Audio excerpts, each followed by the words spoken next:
completely reformed here and missed that, but go into the SP2 and he dies. Look at those massive, massive numbers.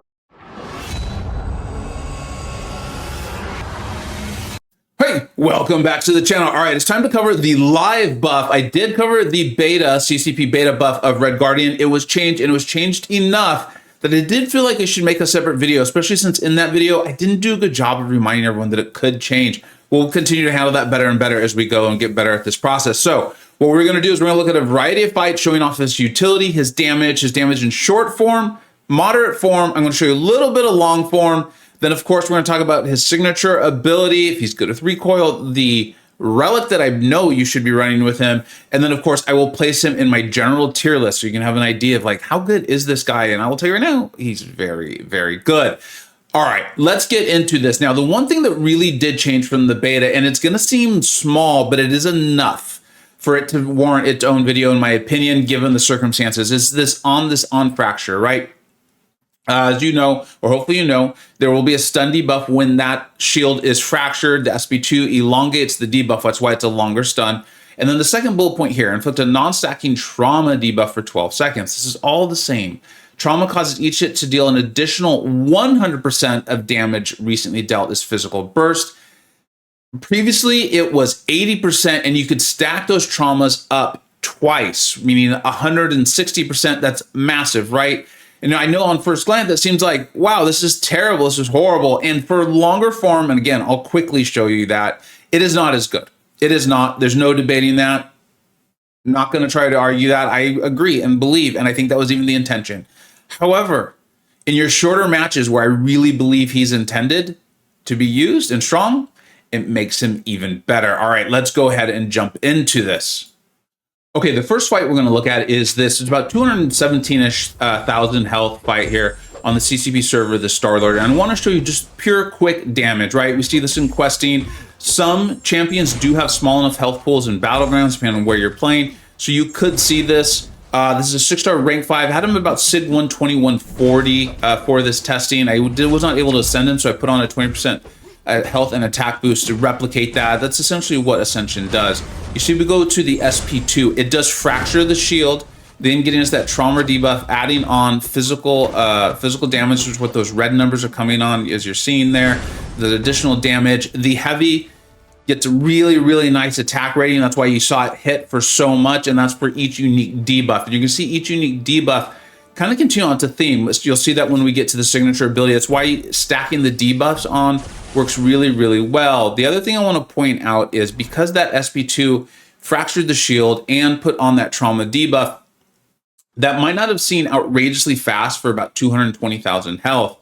One, there was a gameplay error there that could have sped that up by probably about 4 to 6 seconds. But additionally, if the health pool had increased by like 40, 50,000 health points, it would not have been much longer because we had just kind of finished his initial ramp, getting on that first debuff from the SP2. I'll show you another one where we're using the SP1, and I think you'll kind of see a little more clear what I'm talking about. You're gonna see it in this one too. So now you can see we're at 671,000 health, and you're gonna see what I'm talking about, where you get to that almost 300,000 barrier, and it's not that much longer because there is a little bit of ramp for getting on the debuffs with him. Now, he's also got that perfect block mechanic when he's got the ablative shield up. You can see it in the upper left-hand corner. That's what got an 8 right now. So that allows me to do a parry, a medium, a light, then into the heavy. And the heavy does get a massive attack rating for each unique buff on it, debuff. So that's why you're seeing me do it so much. Plus, he's got these elongated stuns that helps you really land them. His flow is absolutely beautiful, in my opinion.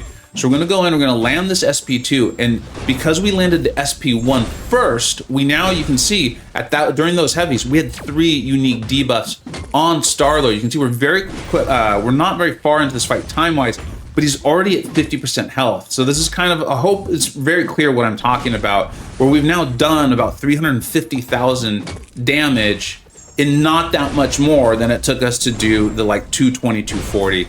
We're going in and throwing the SP2. Now, this is a little bit different from the initial buff on the beta server, right? As we would now have 2 of the trauma debuffs that would be amping our damage. But again, for that like 300,000, 350,000 health pool range, you only need the 1, and the trauma debuff actually did go up to 100% potency, So as a result, I think I know he is better for those health pools, that war, that battlegrounds, that questing. He's better because it doesn't take, you don't have the time essentially to get to the 2 full SP2s, getting up those traumas. So it's better to have one and have it be more powerful. All right. Now he does have a lot of utility, and now there's a reason why I'm excited about him, right? Just pure damage. It's like, that's great, but we've got champions that can do that. Well, he's in science, and you're going to see how highly we have him rated. He's also got a slow. I've been talking at length about, I think evade is back. Obviously, unstoppable is a big deal. So I want to show you what this looks like when you really need to focus on your evade, right? Because they can throw in powerful abilities, but if we can't access them and we can't have the ability to refresh them or keep them up, or if they come at the cost of us lessening our damage, then we're paying a price. And I don't like champions like that. I understand why they're designed. It's just not my cup of tea. So here we go. I'm going to concentrate on this same health pool, about 220,000. But instead of going to my SP2, I'm going to concentrate on that SP1. And this is one of the things, again, that I love about this champion, right? A lot of your evaders, thinking about your Spider-Verse heroes, those sorts of champions, they tend to be more glass cannons. So they don't have a ton of health anyway. So this, in my opinion, this is very realistic. We're throwing our SP1 and we've got up the slow. And then watch, every time we land a heavy, we're refreshing it. He refreshes all slow, fragility, and trauma debuffs. Remember, the trauma comes from fracturing your own shield there, right? Often you're wanting to do that for your SP2. He just refreshes them. And his heavy, it does take a little bit of getting used to because it's a very short single hit heavy, but it allows you to punish things very well. You can see we kept our slow refreshed that whole time. Additionally, and I love this, and I'm going to stop this because I need you to hear this. While the opponent is suffering from the slow, Red Guardian's combat power rate is increased by 25%. Again, they're like, okay, you're going to be taking champions who are evading. You want to get to your SP2 because you want to fracture your shield that way. And we don't want to make you pay too big a price for getting that slow on. One, it's refreshable. Two, it's going to help you get to your SP2 because you have an advanced combat power rate as well. Absolutely love it. I love this sort of design. Watch how long this took. 36 seconds. That's about the same amount of time as the Star-Lord one. In fact, I think it's 1 second longer, and that's with using our slow and refreshing it. And it's really, really great. Okay, you can tell I'm very excited about it. Now, I do want to briefly talk about the SP3.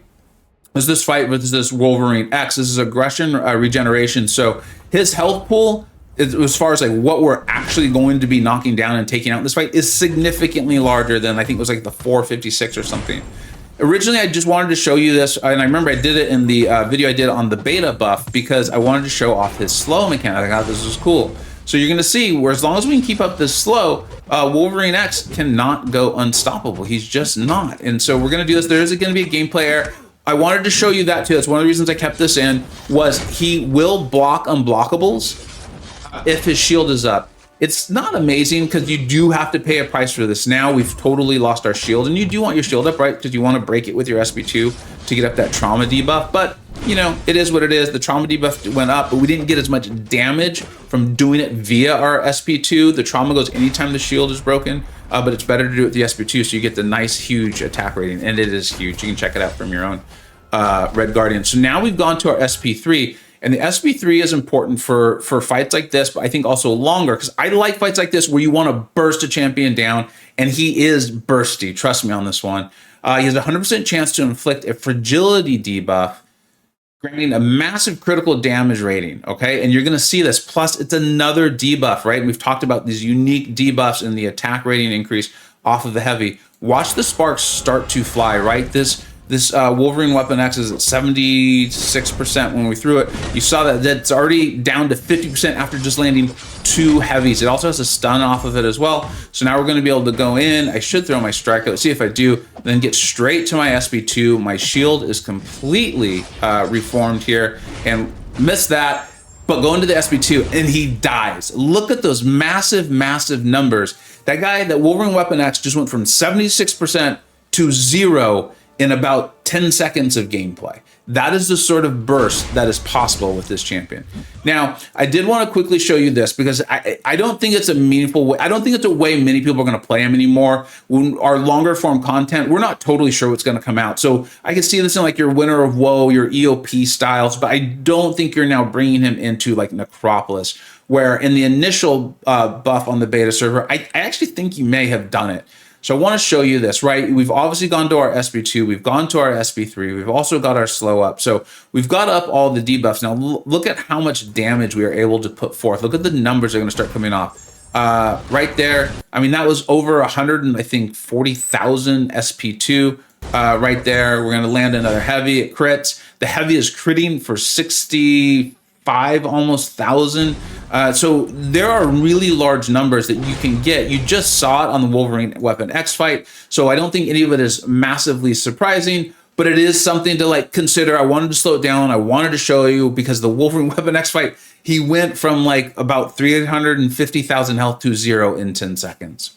All right, let's go ahead and take a look at the signature ability, right? It's this enhanced combat durability. And now, here it is. Maximum durability of the ablative shields increased by 1 for every 40 signature levels obtained. This is really, really nice. It's not the main reason why I would rank him, because this is going to increase your attack rating, I believe it is, when you land your SP2 if your shield is still with you.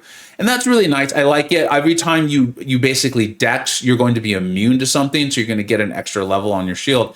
But it's really this that I love, and why I think if you're already investing in him, I think he makes sense to invest further, is the heavy and special attacks gain 1,506 critical rating for each unique debuff.